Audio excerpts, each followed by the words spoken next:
Trump's turkeys arriving for a photo call in Washington yesterday. Given the gentle, sympathetic way in which he approaches his fellow humans, it might come as a surprise to learn that Donald Trump isn't very keen on animals.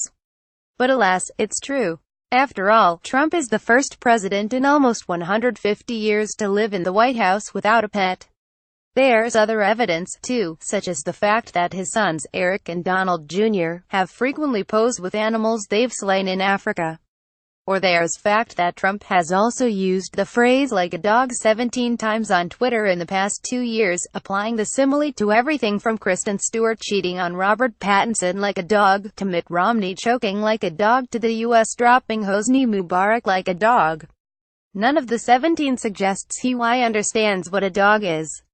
And then, perhaps above all, there is this video: Donald Trump attacked by a bald eagle during Time magazine shoot 0059. With all that taken into account, imagine our excitement today, as we wait for Trump to fulfill the symbolic presidential tradition of pardoning the national Thanksgiving turkey at the White House. Now in its 70th year, although until George Bush Sr., the president normally just received the bird, said thanks, then ate it a few hours later, the ceremony is one that gave Trump's predecessors a chance to show a lighter side. In previous years, the turkey would be comically massive and ill-armed, while the president would be jovial and charming.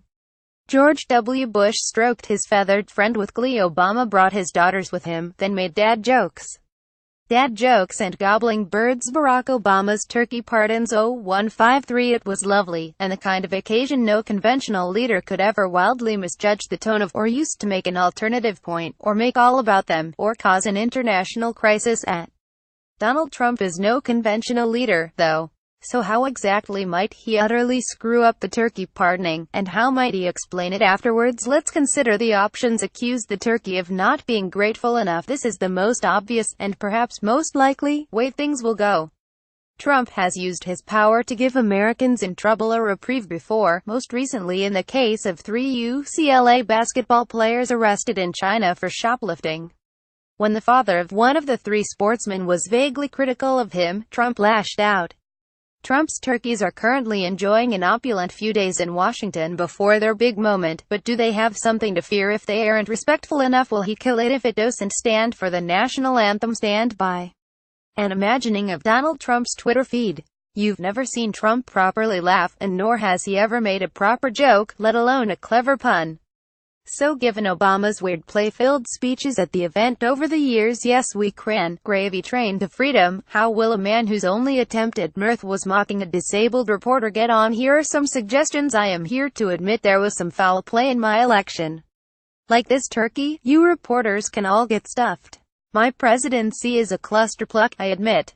While I know it's a total waste of money, just kill it. There is every chance Trump will simply not pardon the turkey at all, seeing that as a weak move that only his predecessors would have been limp enough to agree to. Instead, perhaps he'll show the world he is strong by just eating it. We know he likes fried chicken as a working lunch, so it isn't far off like presidents used to. Or maybe he'll use it to make a point about capital punishment, and invite one of his sons. 11-year-old Barron might like the task to shoot the turkey from point-blank range. With any luck, there is a White House staffer currently standing in front of Donald Trump with a photograph of a turkey, the bird in one hand and a map of Turkey, the country, in the other, and painstakingly drilling the difference into the 71-year-old's head. If they aren't, Trump could end up using an event attended by children and farmyard animals as the place to pardon the crimes of President Erdogan, or pardon Mike Flynn, currently being investigated for an alleged plot to kidnap a Turkish cleric, or begin his speech with something like Turkiye hep benheim and sevdice mulkolmastor, only to be met with silence. Make it about race. There's white meat and dark meat on a turkey, and we all know that spells serious danger for Trump. It's all going fine, then Trump wrecks the day with a verbal grenade. Something like this is in tribute to my dear friend, Charles Manson. Or perhaps every year, Melania asks to be pardoned from the marriage around this time, but I say no. Or perhaps this turkey is fat like Kim Jong-un, right, little rocket man, right? There are literally thousands of possibilities.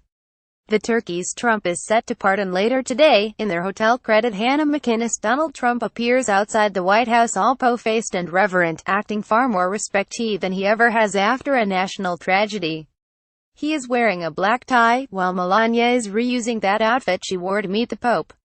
He speaks of Turkey genocides in years past and the contribution that birds have made to American history. He reads a 35-minute roll call of the names of turkeys slain that day in Washington, D.C. He cries, tenderly kisses the turkey on the head as he pardons it, and the world is on in a state of absolute confusion.